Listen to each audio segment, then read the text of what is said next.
श्री कृष्ण का मार्गदर्शन, एक राजा की पुनरुत्थान गाथा।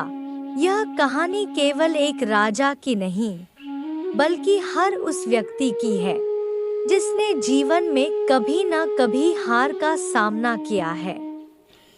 जब सब कुछ चला जाए, जब अंधकार घेर ले, तब क्या करें? यही प्रश्न इस कथा का आधार है। श्री कृष्ण की दिव्य वाणी और एक हारे हुए राजा की यात्रा हमें सिखाती है कि असली शक्ति धन या सत्ता में नहीं, बल्कि हमारे संकल्प और विश्वास में होती है। यह केवल एक कहानी नहीं, बल्कि जीवन का एक महत्वपूर्ण संदेश है। जो गिरकर फिर उठे, वही सच्चा विजेता है। एक शक्तिशाली राज्य का राजा, जिसने अपनी वीरता और समृद्धि से पूरे जगत में ख्याति पाई थी, आज अपने ही महल की टूटी हुई सीढ़ियों पर बैठा था।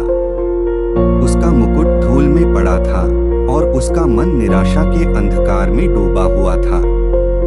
युद्ध ने सब कुछ छीन लिया था, उसकी संपत्ति, उसकी सेना और उसके प्रियजन। अब उसके पास सिर्फ पछतावे और आंसू थे।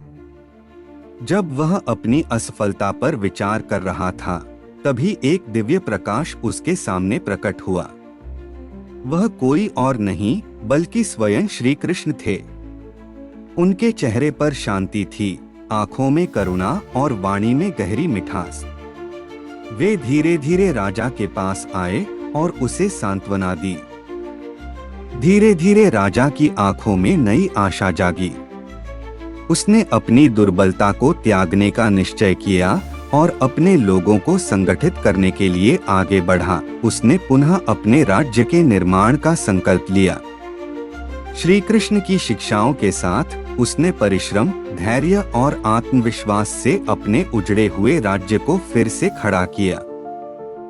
समय बीतता गया और एक दिन वही राजा, जो कभी टूटी हुई सीढ़ियों पर बैठा था, अब अपने महल की ऊंची प्राचीर पर खड़ा था, गर्व और आत्मविश्वास से भरा हुआ।